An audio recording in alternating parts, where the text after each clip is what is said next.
My parents didn't show up at my wedding because they said it was my sister's birthday and they can't miss her party. I immediately stopped taking care of their financial needs. But what happened next was such a big surprise to everyone. Hello. Thank you for your continuous support. This means a lot to us. If you enjoy the stories we share, kindly subscribe to this channel. It will be great if you can leave a comment on which city you are watching from. We might just give you a shout out in our next story. Today's special shout out goes to Andrew from Seychelles. We are glad you enjoy our stories. Now let's dive into the details of today's story. The air smelled like lilies and rain that morning, the kind of damp sweetness that sticks to your skin and promises something beautiful. I stood in front of the cracked mirror in the little dressing room, tugging at the lace sleeves of my gown second hand, but I'd made it mine with a needle and thread. My hands trembled, not from nerves about marrying Daniel, but from the hope that they'd show up. Mom and Dad. I texted them last night, one last plea. Please, just come for the ceremony. It's at 2. Sophie's party can wait an hour. No reply. Just silence, thick as the fog rolling in outside. I'd spent years picturing this day. Not the dress or the vows, but their faces, Dad's gruff nod, Mom's teary smile as I walked down the aisle. They owed me that much. I'd been their ATM, their errand girl, their lifeline since I was old enough to sign a check. 3 years ago, I drained my savings to cover Dad's knee surgery when he refused to file for aid.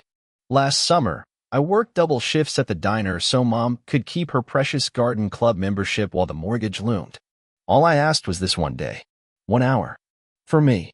The venue was a converted barn, all weathered wood and fairy lights Daniel had strung up himself.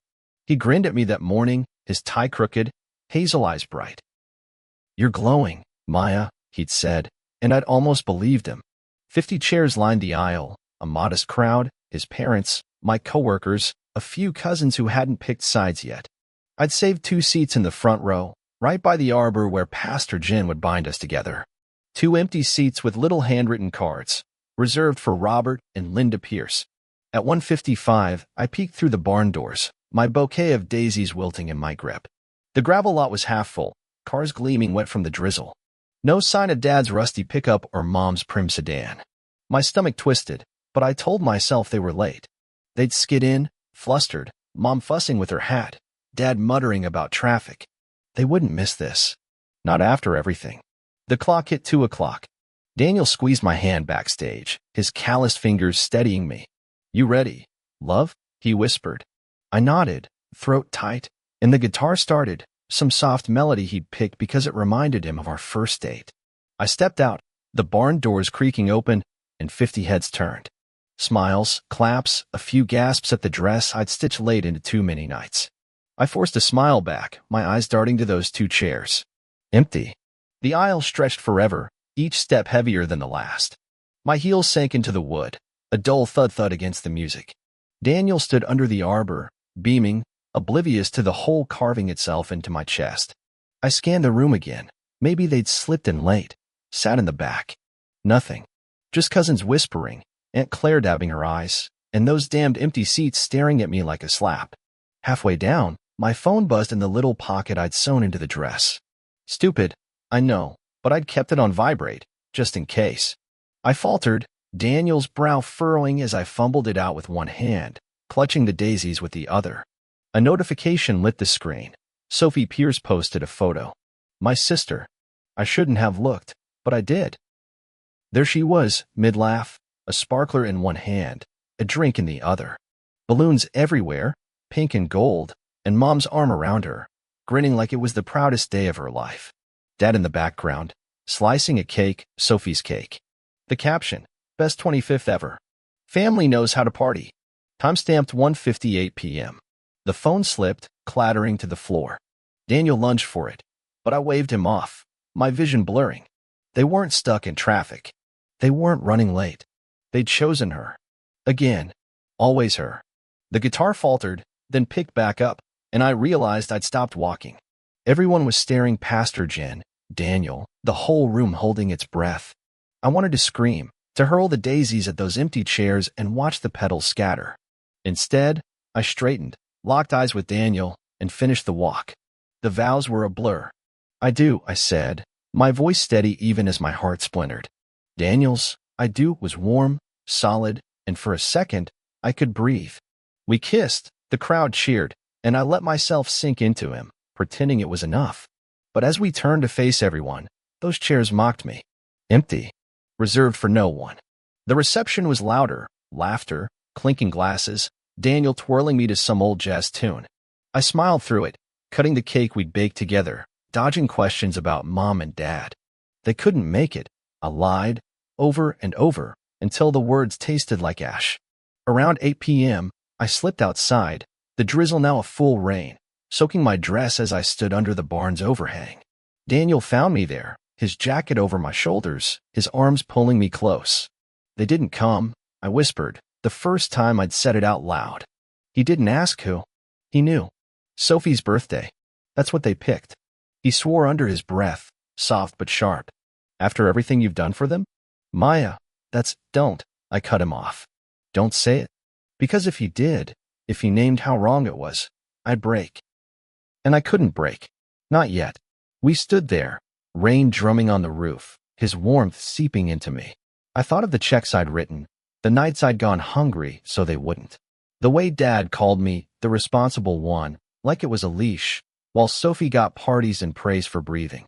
I thought of Mom's excuses, her sighs, her Sophie needs us more. And I thought of those chairs, empty as their promises. I'm done, I said, barely audible over the storm. Daniel pulled back, searching my face. I'm cutting them off. No more money. No more anything. He didn't argue. Didn't tell me to think it over. He just nodded, his hand tightening on mine. Whatever you need, I'm here. The rain kept falling, washing away the lily's scent, the day's hope. Inside, the party roared on, but out here, something shifted. I wasn't their daughter anymore, not the one who fixed everything, who paid for their lives. I was just Maya, and for the first time, that felt like enough to start with. The first call came 3 days after the wedding, while Daniel and I were sprawled on the couch in our cramped apartment, half-unpacked boxes stacked around us like a fortress. I'd muted my phone since the reception, dodging the flood of, "Where were your parents?" texts from nosy relatives. The screen lit up, "Dad," and my stomach lurched like I'd swallowed a stone. Daniel glanced over, his arms still slung around me, and muttered, "You don't have to answer." But I did. Some part of me, the part that still remembered Dad teaching me to ride a bike, his big hands steadying the wobbly frame, wanted to believe he'd call to apologize. To say he'd messed up, that Sophie's glitter-dusted tantrum hadn't been worth missing my vows. I swiped the screen, pressed it to my ear, and braced myself. "Maya Jane Pierce, what the hell do you think you're doing?"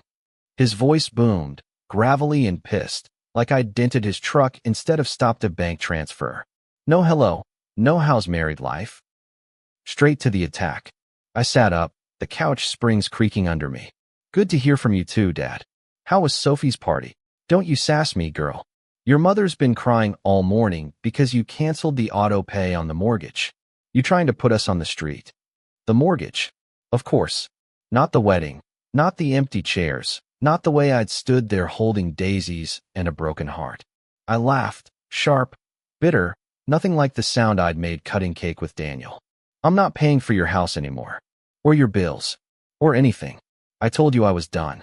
"Done?" He barked a laugh, louder than mine, meaner. "You don't get to be done with family, Maya. We raised you, fed you, put a roof over your head, and I've paid it back 10 times over." My voice cracked, louder than I meant, and Daniel's hand found my knee, grounding me. "I've been your bank account since I was 22, Dad. I skipped college so you wouldn't lose the house. I worked doubles while Sophie partied her way through 3 majors she never finished. And you couldn't even show up to my wedding because her birthday was more important." Silence. For a second, I thought he'd hung up, but then I heard his breath, heavy and ragged. "That's not fair," he said finally, quieter but edged with venom. "Sophie's sensitive. She needed us. You're strong, Maya. You always have been. We figured you'd understand." Understand. The word hit like a slap, hot and stinging. I stood, pacing the tiny living room, dodging a box labeled kitchen stuff in Daniel's messy scrawl. "I'm not a machine, Dad. I needed you too. 1 day, 1 hour. And you picked her cake over my vows." "You're twisting this," he snapped. "We didn't pick anything. It was bad timing, that's all. You're making a mountain out of bad timing. I stopped pacing, my free hand balling into a fist. You knew for months. I begged you to come. You didn't even call to say you wouldn't. He huffed like I was the unreasonable one. We're not perfect, all right? But this, cutting us off, it's spiteful. Ungrateful. After all we've done for me? I cut in, my voice rising again. What have you done for me lately, Dad? Tell me. When's the last time you asked how I'm doing instead of how much I can send? Another pause, longer this time. I could picture him in their cluttered kitchen, his thick brows furrowed, that stubborn set to his jaw I'd inherited. You listen, he said, slow and deliberate. You've got one chance to fix this. Put the money back on, apologize to your mother, and we'll forget this nonsense. If you don't, you're out. No family, no inheritance, nothing. I'll write you off like you never existed. The threat landed heavy, a brick through glass. My breath caught, and Daniel stood, hovering close, his eyes dark with worry. I wanted to scream, to cry, to tell Dad he couldn't do this. But he could. He'd always been the king of ultimatums, wielding guilt like a scepter. I swallowed hard, tasting salt and fury. Then do it, I said, quieter now, steady. Disown me. I don't need your house or your name if it comes with strings. You don't mean that, he growled. You'll regret this, Maya. You'll come crawling back when you realize what you've lost. Goodbye, Dad. I hung up before he could reply, my thumb shaking as I hit the button. The phone buzzed again instantly, him calling back. But I tossed it onto the couch, letting it vibrate itself silent. Daniel pulled me into him, his shirt smelling faintly of sawdust and the rain from our wedding night. You okay? He murmured into my hair. No, I admitted, my face pressed to his chest. But I will be. That night, the text started. Mom first. How could you do this to us, Maya? Your father's beside himself. We're your family. No mention of the wedding. No sorry. Just more guilt, her specialty. Then Sophie, a voice memo because she couldn't be bothered to type. Wow, Maya, real classy. Freaking out over a party? Grow up. Mom and Dad are a mess because of you. Her voice dripped with that smug lilt she'd perfected by 16, the baby who'd never had to earn a damn thing. I deleted it without replying, but the words clawed at me. Freaking out over a party. Like it was nothing. Like I hadn't spent years propping them up while she danced through life on my dime. I lay awake, Daniel snores soft beside me, replaying Dad's threat. Write you off like you never existed. It hurt. God, it hurt. But it also lit something in me, a spark I hadn't felt before. If they could erase me so easily, maybe I could erase them too. The next morning, I found a letter slid under our door. No stamp, just my name and Dad's blocky handwriting. I opened it with Daniel over coffee, the kitchen still half-boxed chaos. Inside, one paragraph typed on their ancient printer. As of this day, Maya Jane Pierce is no longer our daughter. She has chosen selfishness over family. All ties are severed. Robert and Linda Pierce. I stared at it, the paper trembling in my hands.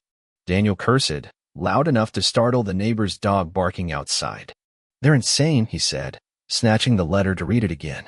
They can't mean this. They do, I whispered. And they did. I knew it in my bones. Their pride was bigger than their love. I folded the letter, tucked it into a drawer I'd never open again, and met Daniel's eyes. It's over. He hugged me, fierce and protective, but I didn't cry. Not yet. The spark was growing, warming the cold ache in my chest. They disowned me, sure. But I disowned them first in my head, in my heart, the second I'd hung up that phone. And for the first time in years, I felt untethered. Free, maybe, or at least on my way there. The first morning I woke up without the weight of their bills on my shoulders, I didn't know what to do with myself. Sunlight slanted through the blinds of our apartment, catching dust motes over the coffee table, and I just sat there, mug in hand, staring at the steam curling up like it held answers. Daniel was already out, off to his carpentry gig, leaving me with the quiet and a bank account that, for once, wasn't bleeding dry. I'd spent so long funneling every spare dollar to Mom and Dad. Mortgage, utilities, Sophie's endless emergencies. That freedom felt like a stranger crashing on my couch. Unfamiliar, uncomfortable, but mine. I started small. Took the $200 I'd have wired them that week and bought a used mixer instead. A beat-up, cherry red thing from a thrift shop, its motor growling like a lawnmower. Baking had always been my escape. Back when I'd knead dough at 3 a.m. after diner shifts, the smell of yeast drowning out Dad's lectures about duty. Mom used to scoff at it. A hobby's not a living, Maya. But with her voice out of my head, I let myself dream. What if it could be? What if I could build something just for me? That spring, I turned our kitchen into a battlefield. Flour dusted every surface, butter stained my jeans, and the oven ran hot enough to make the windows sweat. I tested recipes: sourdough that cracked just right, cinnamon rolls gooey with brown sugar, lemon tarts sharp enough to wake you up. Daniel played guinea pig, grinning through sticky fingers, his babe, this is gold, spurring me on. By May, I'd saved enough from my diner tips to rent a booth at the farmer's market. Maya's Morsels, I called it, scribbling the name on a chalkboard sign with hands that shook, not from fear, but from something alive, something hungry. The market was chaos. Kids chasing balloons, dogs sniffing at my table, the air thick with coffee and kettle corn. My first day, I sold out in 3 hours. A woman with a gray braid bought 6 scones, said they reminded her of her nanas, and I nearly cried right there behind the cash box. Strangers smiled at me, handed over crumpled bills, asked when I'd be back. No guilt trips, no "you owe us." Just people liking what I made. It was small, but it was mine, and it grew, week by week, loaf by loaf. Daniel's family swooped in like I'd been theirs forever. His mom, Ellen, a wiry woman with a potter's hands, showed up at the market with a stack of gingham napkins she'd sewn for my display. "You've got a gift, Maya," she said, her voice warm, no strings attached. His dad, Tom, built me a wooden stand for the booth, sanding it smooth while joking about Daniel's crooked tie at the wedding. They asked about my day, my plans, not my wallet. At their Sunday dinners, pot roast steaming, laughter bouncing off the walls, I felt seen in a way Mom and Dad never bothered to see me. It stitched up some of the holes they'd left, though the edges still frayed. I didn't hear from them directly, not after the letter. Radio silence, like I'd vanished from their orbit. But the grapevine hummed. Aunt Claire, Mom's sister, called in June, her voice tight with that meddling tone I knew too well. "Your parents are struggling, Maya. Sophie's been a handful, and the bills are piling up. They won't say it, but they miss you." I thanked her, hung up, and didn't call back. Miss me? They missed my money. If they'd missed me, they'd have shown up when it counted. Then the letter came. Late August, a humid night where the cicadas screamed outside our window. I found it in the mailbox, Mom's loopy cursive on the envelope, Maya Jane. No return address, like she didn't want me to send it back. I almost tore it up right there, but curiosity or masochism won. Inside, 2 pages of her pleading script. "Your father's too proud to say it, but we're hurting. The house payments are late, and Sophie's moved in with some boy who's no good. We didn't mean to hurt you, sweetie. Family sticks together. Please call." I read it twice, the words blurring as my pulse thumped in my ears. No sorry. No, we were wrong. Just more of their same old song, per them, needy them, my job to fix it. I crumpled it, marched to the kitchen, and lit the gas stove. The paper caught fast, orange licking up the edges, Mom's guilt trip curling into ash. I dropped it in the sink, watched it smolder, and felt lighter than I had in months. They didn't get to pull me back. Not now. Meanwhile, their world was cracking. I could feel it through the whispers. A cousin posted on Facebook about Sophie totaling Dad's truck, then flouncing off to crash with some tattooed guy in a band. Another relative mentioned Mom selling her garden club trophies at a yard sale, her face pinched with shame. Dad, I heard, was dodging calls from the bank, his temper shorter than ever. I didn't dig for details. I didn't need to. They built their lives on me, and without my scaffolding, the whole mess was tilting. By fall, Maya's Morsels had a rhythm.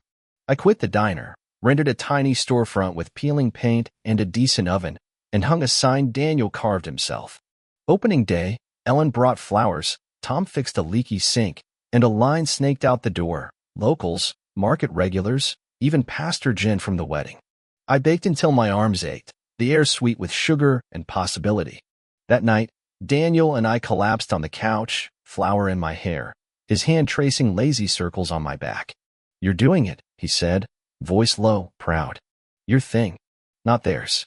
I nodded, too tired to speak, but the truth sank deep. This was my foundation, brick by brick, dough by dough. No ultimatums, no empty chairs. Just me, standing on ground I'd claimed. Still, late at night, when the oven cooled and the world hushed, I'd catch myself wondering, did Mom cry when she wrote that letter? Did Dad's hands shake as he signed me out of their lives? The question stung, but I didn't chase them. I'd spent too long chasing them. Now, I had my own path, rough, uncharted, but mine. And as the year turned, I started to believe it might hold me up.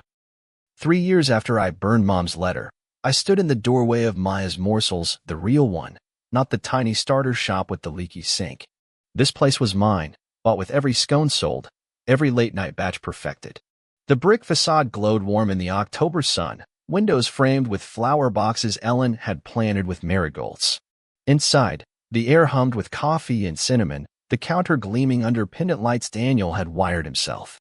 A chalkboard menu stretched across one wall, my handwriting listing specials, pumpkin spice bread, maple pecan tarts, sourdough that bites back. Customers milled around, locals in flannel, a mom juggling a toddler, an old guy who came every Tuesday for my rye. My rye. I'd made it. Not just scraping by, but thriving. Last month, the local paper ran a feature, From Hobby to Hotspot, Maya Pierce's Rise. They snapped me mid-laugh, apron dusted with flour, Daniel's arm around me. The reporter asked how I'd started, and I dodged the ugly truth. My parents ditched my wedding, so I ditched their bills with a vague, I needed a change. She didn't push, just scribbled notes about my rustic charm and small-town grit. The article framed me as some plucky underdog, which wasn't wrong, but it skipped the part where I'd clawed my way up from a hole they'd dug. That morning, I was behind the counter, boxing up a dozen rolls for Mrs. Grady, when the bell jingled and Aunt Claire walked in. Her gray curls were tighter than I remembered, her purse clutched like a shield. She hadn't called since that guilt trip chat 3 years back, and I hadn't reached out either. Blood doesn't mean obligation, not anymore. Maya, she said, voice clipped, I was darting over the shop like she was pricing it. You've done well. Thanks. I slid the box to Mrs. Grady, nodded her out, then wiped my hands on my apron. Coffee? No, I won't stay. She stepped closer, lowering her voice. I just saw your mother. They're in a bad way. Thought you should know. I froze, those sticky fingers curling into my palms. A bad way could mean anything with them. Broke, sick, dramatic. I didn't ask. Didn't want to. But Claire kept going, uninvited. Sophie took off with some musician, left them with nothing. The house is a month from foreclosure. Your dad's drinking again, worse than before. Linda's a wreck, selling off half their things. They won't say it, but they need you. Need me. The words landed like a punch, old and familiar. I stared at her, the hum of the shop fading to a dull roar in my ears. They needed me 4 years ago, Claire. They didn't show. Her lips thinned. They're your family, Maya. Mistakes don't erase that. Mistakes. I laughed, sharp enough to turn heads at the nearest table. They disown me. Roll me out like trash. I'm not their safety net anymore. She sighed. That heavy martyr sound Mom used to wield. I told them you'd say that. Just think about it. She left without another word, the bell clanging behind her. I didn't think about it, not the way she meant. But it stirred something, a memory I hadn't touched in years. I was 9, hair in lopsided pigtails, standing in our backyard with a construction paper card I'd spent hours on, my first award from school for some dumb spelling bee. I'd run home to show them, bursting with pride. Dad was grilling, Mom fussing over a table for Sophie's 5th birthday, streamers, a cake with pink roses, the works. I shoved the card at them, beaming. Look what I got. Dad barely glanced. That's nice, Maya. Help your sister with the piñata. Mom smiled, distracted, said, put it on the fridge later, sweetie, then turned back to Sophie's giggles. Later never came. The card ended up crumpled under a juice carton, forgotten. Sophie got a party. I got a shrug. That's how it always was, her spotlight, my shadow. I shook it off, kneading dough harder than I needed to, the rhythm steadying me. They'd sidelined me since I could walk, and I'd let them, until I didn't. Now, their mess wasn't my burden. I had my own life, one I'd built with sweat and sugar and people who stayed. Daniel noticed my mood that night. We were in our new place, A fixer-upper we'd bought 6 months back, all creaky floors and potential. He was sanding a bookshelf in the living room, sawdust clinging to his jeans, while I stirred soup on the stove. "You're quiet," he said, brushing his hands off. "What's up?" Claire came by. I kept stirring, the ladle scraping the pot. "Said Mom and Dad are falling apart. Sophie's gone, house is toast." Same old cry for help. He set the sandpaper down, crossed to me. "You're not going back, are you?" "No," I met his eyes, firm. "They made their bed. I'm not tucking them in." He nodded, relief flickering in his gaze, then pulled me into a hug that smelled of wood and him. "Good. You've got us now." "Us." Him, Ellen, Tom, the bakery crew I'd hired, Jess with her tattoos, Miguel who burned every third batch but charmed every customer. My orbit had widened, and it didn't include them. Still, Claire's words gnawed at me. Foreclosure. Drinking. I pictured Dad's red-rimmed eyes, Mom's trembling hands, and felt a pang. Not guilt, but something softer, sadder. A ghost of the kid who'd wanted their pride. The gap kept growing. By spring, Maya's Morsels had a second location, a pop-up in the next town over. I was on my feet 16 hours some days, but the ache was the good kind, the kind that built something. Ellen threw a party for my 34th birthday. Lasagna, too much wine, a cake she'd baked using my recipe, grinning as she lit the candles. "You taught me this one, kiddo," she said, and I laughed until my sides hurt. No empty chairs, no ultimatums. Just love, messy and real. Rumors trickled in. Sophie's boyfriend dumped her, she'd crashed back home, then left again after a blowout. Dad pawned his tools, Mom's garden withered. I didn't call, didn't check. But late at night, rolling dough under the kitchen's lone bulb, I'd wonder how far they'd fall before they remembered me. Not as their daughter, but as the one they'd lost. The one who'd stopped catching them. The knock came on a Thursday evening in November, for years and change since the wedding I'd walked alone. I was in the kitchen of our fixer-upper, wrist-deep in a batch of gingerbread dough, the house warm with cloves and molasses. Daniel was out back, tinkering with a shed he swore would be done by Christmas, though we both knew better. The radio crooned some old jazz tune, and I was humming along, lost in the rhythm of kneading, when the sound jolted me, 3 sharp raps, insistent, like someone who'd rehearsed it. I wiped my hands on a towel, flour smudging the hem of my sweater, and padded to the door. The porch light was off, damn bulb kept burning out, so I squinted through the peephole. 2 shadows, hunched and familiar, stood there, the taller one shifting weight like he'd rather be anywhere else. My heart thudded, a sick, heavy beat. I knew those silhouettes. Dad's broad shoulders, slumped now. Mom's nervous fidget, clutching her purse. For years of silence, and here they were, uninvited ghosts on my doorstep. I opened the door slow, the hinge creaking like a warning. Cold air rushed in, sharp against my skin, and there they were, Robert and Linda Pierce, looking like time had chewed them up and spit them out. Dad's hair was thinner, gray streaking what was left, his flannel stained and frayed at the cuffs. Mom's face was gaunt, her eyes red-rimmed under a knit had pulled low. They didn't speak at first, just stared, like I'd grown horns since they'd last seen me. I didn't invite them in. Didn't say a word. Let them stew in the quiet I'd learned to wield. "Maya," Mom finally whispered, her voice cracking like thin ice.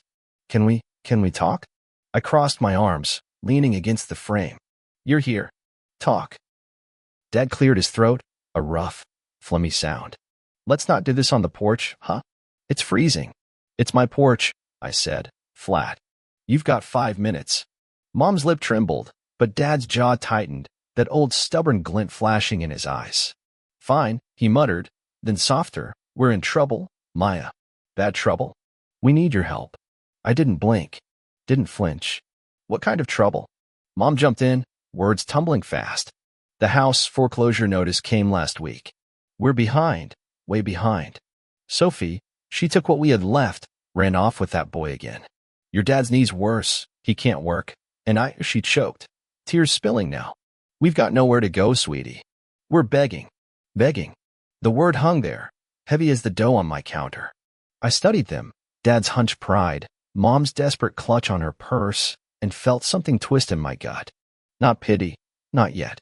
Just memory, sharp and unasked for. All those years I'd begged them, silently, with checks and late-night calls to see me, to care. And now here they were, roles flipped, hands out. Why me? I asked, voice steady despite the storm inside. You've got Sophie. Your golden girl. Dad snorted, bitter. Sophie's gone. Took off after she drained us dry. Car, savings, everything. She's not coming back. She never does, Mom added, soft, like it hurt to admit. We were wrong, Maya. About a lot. Wrong. For years too late, and that's all they had? I stepped onto the porch, shutting the door behind me, the cold biting through my socks. Wrong about what, exactly? Spell it out. Mom flinched, but Dad met my glare, his eyes hard despite the tremble in his hands. We should have been there. At the wedding. We didn't think. I didn't think it'd hit you like that.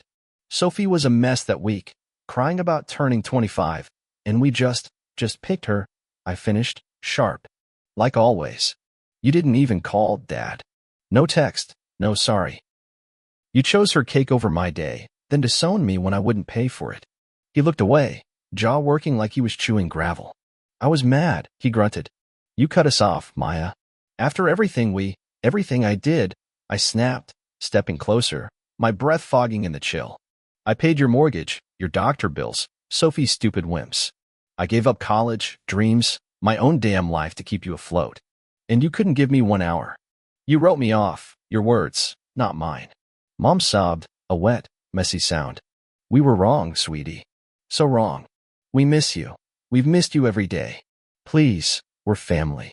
Family. I laughed, cold and jagged. Family doesn't ditch you at the altar. Family doesn't threaten to erase you over money. Where was family when I needed you? Dad's face crumpled, just for a second, before he masked it with a scowl. We're here now. Doesn't that count? We're swallowing our pride, asking for help. You've done good, real good. Can't you spare something? Spare something. Like I was a vending machine again, not their daughter. I thought of the bakery, the home Daniel and I had scraped together, the life I built without them. I thought of those empty chairs, Sophie's smug sparkler photo, the letter they'd typed to cut me loose. And I felt it, anger, yes, but under it, a tired, hollow ache. No, I said, quiet but firm. I can't. You don't get to show up now, after 4 years of nothing, and ask me to fix your mess. You made your choices. Mom reached for me, her hand trembling. Maya, please, don't. I stepped back, out of reach. Where's Sophie now? Why isn't she here, begging with you? She's not talking to us, Dad admitted, voice low.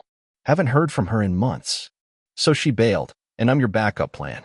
I shook my head, the ache hardening into resolve. You didn't miss me. You missed my bank account. I'm not it anymore. Mom's knees buckled, and Dad caught her, his glare cutting through the dark. You're cold, Maya. Colder than I ever thought you'd be. Maybe, I said, meeting his eyes. Or maybe I just learned from you.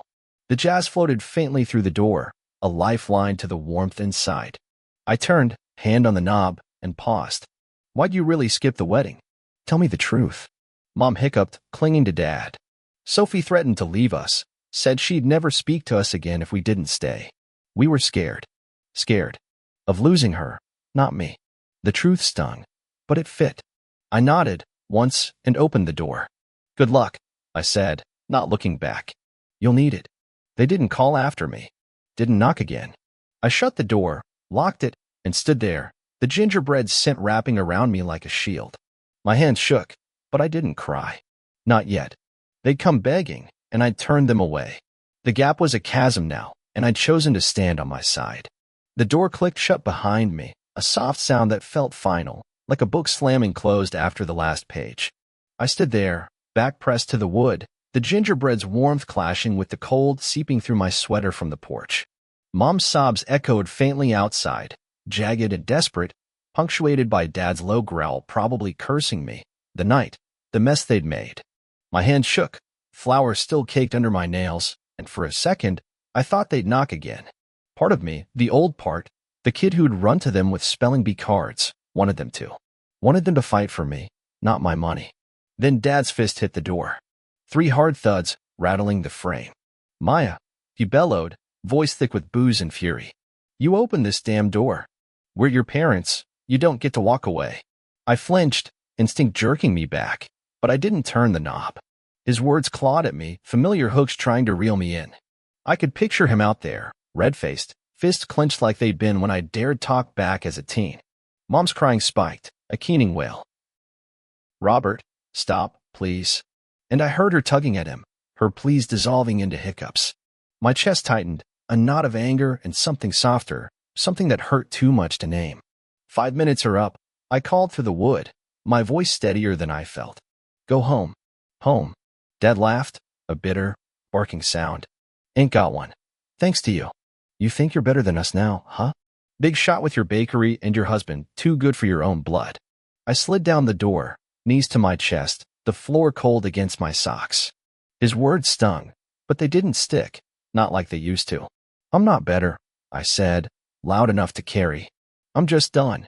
You had your chance 4 years ago. You picked Sophie. You picked yourselves. Not me." Silence, heavy and ragged. Then Mom, closer now, her voice muffled like she'd pressed her face to the crack. "We're sorry, Maya. God, we're so sorry. We didn't know it had come to this. Please, just a little help. We'll pay you back. I swear. Pay me back." I almost laughed, the sound catching in my throat like a sob. "With what? Sophie's stolen cash? Dad's pawn tools?" I thought of the checks I'd written, the nights I'd gone without so they could have more. "I'd paid enough." "You can't," I said, soft but firm. "You never could." Dad pounded again, one sharp bang that made me jump. "You're heartless, girl. We raised you, and this is what we get. Thrown out like garbage. Heartless." The word snapped something loose, and I surged to my feet, yanking the door open so fast Dad stumbled back, Mom gasping beside him. The porch light flickered on. Daniel must have fixed it, and their faces glowed harsh in the yellow glare. "You want to talk heartless? You left me stranded at my wedding. You chose Sophie's tantrum over my vows. You wrote me off, disowned me, because I wouldn't bankroll your lives anymore. And now you're here, begging, because she's gone and you've got nothing left. That's heartless, Dad. That's you." He stared, mouth open, no comeback ready for once. Mom clutched his arm, tears streaking her cheeks, her knit hat slipping back to show gray roots. "We didn't mean it," she whispered. "The letter, the wedding, we were wrong. We see that now." "Now," I echoed, stepping onto the porch, the cold biting my bare arms. "Now that you're broke and alone. Where was sorry when I called you? Crying after the reception? Where was it when you signed that paper cutting me out? You don't get to rewrite it because you're scared." Dad's shoulders slumped, the fight leaching out of him. He looked old, older than 62, older than I'd ever seen him. "We messed up," he muttered, eyes on the warped boards under his boots. "I messed up. I thought you'd always be there. You were the strong one. The strong one." How many times had he said that, like it was a medal instead of a chain? I shook my head, the wind tugging at my hair. I was. Until I wasn't. You forgot I'm a person, not a fix. I've got my own life now, one you don't fit in. Mom reached for me again, her fingers brushing my sleeve before I pulled away. "Don't do this, Maya. We're family. We can start over." "No." I cut her off. Sharp, final. "You forgot me when it mattered. Now forget I exist. That's what you wanted, right? That's what you wrote." Her hand dropped, and she crumpled against Dad, sobbing into his chest. He wrapped an arm around her, glaring at me over her shaking frame. "You'll regret this," he said, low and hoarse. "When we're gone, you'll wish you'd helped." "Maybe," I said, meeting his stare. "But I regret more letting you use me for years. Goodbye." I turned, stepped inside, and shut the door, slow this time, deliberate, the lock clicking like a gunshot. Dad shouted something, muffled and furious, but I didn't catch it. Mom's wails faded as their footsteps crunched away, gravel scattering under their retreat. I sank to the floor again, back to the door, and let the silence settle. The jazz still played, soft and mournful now, the gingerbreads sent a faint comfort. My eyes burned, tears spilling hot down my cheeks, not for them, not really, but for the girl I'd been, the one who'd waited for them to show up. I swiped at my face, angry at the weakness, when the back door banged open. Daniel strode in, sawdust on his jeans, his face shifting from confusion to alarm as he saw me. "Maya." He dropped to his knees beside me, hands framing my face. What happened? They were here. I choked out, leaning into him. Mom and Dad. Begging. I told them no. He swore, soft and fierce, pulling me against his chest. His heartbeat thumped steady under my ear, grounding me as the sobs came harder. You did the right thing, he murmured, his lips brushing my hair. You're free now. Free. The word felt fragile, slippery, but I clung to it. I'd shut the door on them, on the guilt, on decades of giving too much. Daniel held me until the tears stopped, until the house was just us again, the storm outside fading to a distant hum. I stood, shaky but solid, and went back to the dough. It was cold now, overworked, but I needed anyway, letting my hands find their rhythm. They were gone. Really gone. And I was still here, standing tall on the other side of that chasm. The victory was quiet, bittersweet, but it was mine. 6 months after I shut the door on Mom and Dad, spring crept into our little corner of the world, soft and insistent. The marigolds in the bakery's window boxes bloomed again, their gold heads bobbing in the breeze, and the fixer-upper smelled of fresh paint instead of sawdust.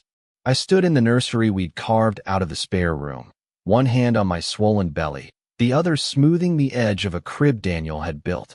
Oak, sturdy, sanded to a silk finish. 7 months pregnant, and I could feel her kicking, a tiny thump against my ribs that made me smile every time. Her. Our daughter. We hadn't picked a name yet, but I knew it wouldn't be Linda or Sophie. This was a fresh start, a clean slate. Maya's morsels hummed along, both locations bustling now. Jess ran the pop-up with her sharp wit and sharper knife skills, while Miguel had finally stopped burning batches, his grin winning over the morning crowd. I cut back my hours, trusting them to hold the fort, and it felt strange, good strange, to let go a little. The bakery wasn't just a job anymore. It was a legacy, proof I could build something lasting without breaking myself. That morning, I'd baked a single loaf of sourdough at home, the crust crackling as it cooled on the counter. Daniel snuck a slice, grinning through crumbs, and said, "Still the best thing I've ever tasted." I swatted him with a towel, laughing, and for a moment, life felt so full I could burst. They'd stayed gone, Mom and Dad. No more knocks, no letters, no pleas slipped under the door. Word trickled in through the family grapevine. Claire again, cornering me at the market with her pursed lips and pitying eyes. "They're scraping by," she'd said, voice low like it was a secret. "Renting a trailer out by the tracks. Your dad's sober, mostly. Linda's got a part-time gig at the dollar store. Sophie's still AWOL." I'd nodded, thanked her, and walked away, a bag of apples swinging at my side. Scraping by. It wasn't glee I felt, hearing that. Just a quiet, distant ache, like pressing a bruise that's almost faded. They were alive, surviving. That was enough. I didn't know them more. I thought about them less now, but when I did, it was different. Not the raw, jagged hurt of the wedding, or the burning fury of their begging. It was softer, sadder, a memory of what could have been if they'd ever seen me. Last week, I'd found an old photo in a junk drawer. Me at 6, gap-toothed and grinning, sandwiched between them at some fair.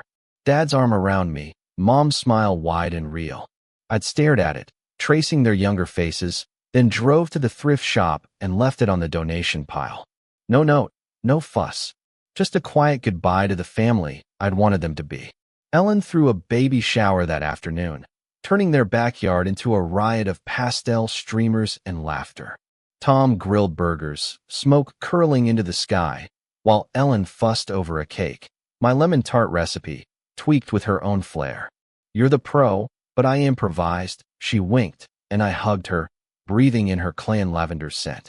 Friends crowded around. Jess with a tiny tattooed onesie, Miguel juggling a gift bag and a beer, Pastor Jen with a quilt sheet sewn. Daniel hovered, proud and a little overwhelmed, his hand finding mine every few minutes like he needed the anchor.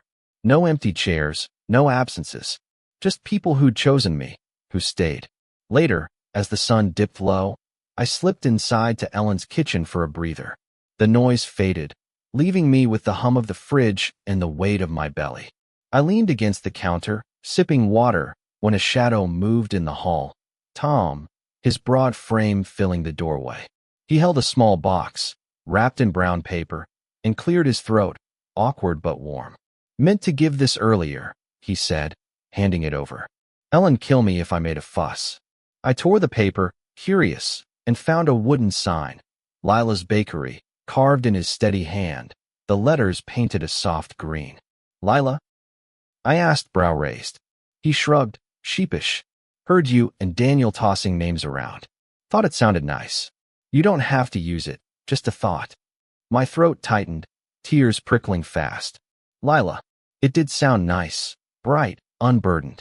I hugged him, harder than I meant to, and he patted my back like I was breakable. Thanks, Tom, I managed, voice thick. It's perfect. Back outside, Daniel caught my eye across the yard, his grin softening as he saw the sign.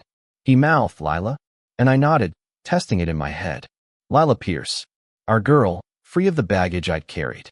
The party wound down, stars pricking the sky, and I sat with Daniel on the porch swing, the sign between us, his arm around my shoulders. You okay? He asked, his thumb brushing my collarbone. Yeah, I said, meaning it. Better than okay. That night, I lay awake. Daniel snores a soft rhythm beside me, Lila kicking like she knew I was listening. I thought about the trailer by the tracks, Mom's hunched figure behind a dollar store counter, Dad's sober days and shaky hands. I didn't hate them, not anymore.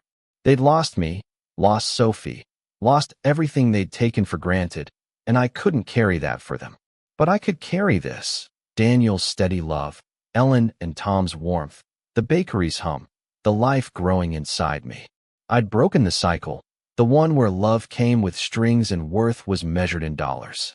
The next morning, I baked again, cinnamon rolls this time, sticky and warm, the house filling with their sweetness. Daniel stumbled in, hair mussed, and stole one before I could protest, his kiss tasting of sugar in him. Lila's gonna love these, he said, and I laughed, picturing her tiny hands reaching for the tray. I looked out the window, the world waking up, birds chattering, the neighbor's dog barking, the marigolds nodding in the dawn. My family was here, in this house, in the life I'd built from scratch. Mom and Dad were a shadow, fading with every sunrise, and I let them go, not with anger, but with peace. I'd been their daughter once, but now I was Maya Pierce, wife, baker, soon-to-be mother. And as I rested a hand on my belly, feeling Lila move, I vowed she'd never know empty chairs or begged for love. She'd have me, whole and unburdened, every damn day. And that's the story of how I found my own family, my own peace, one loaf at a time. If Maya's journey resonated with you, hit that like button to let me know. It's like leaving a warm roll on my counter. Don't forget to subscribe and ring the bell so you never miss a story about breaking free and building anew. Share your thoughts in the comments. Have you ever had to shut a door to open a new one? I'd love to hear. Thanks for listening, and I'll see you in the next story.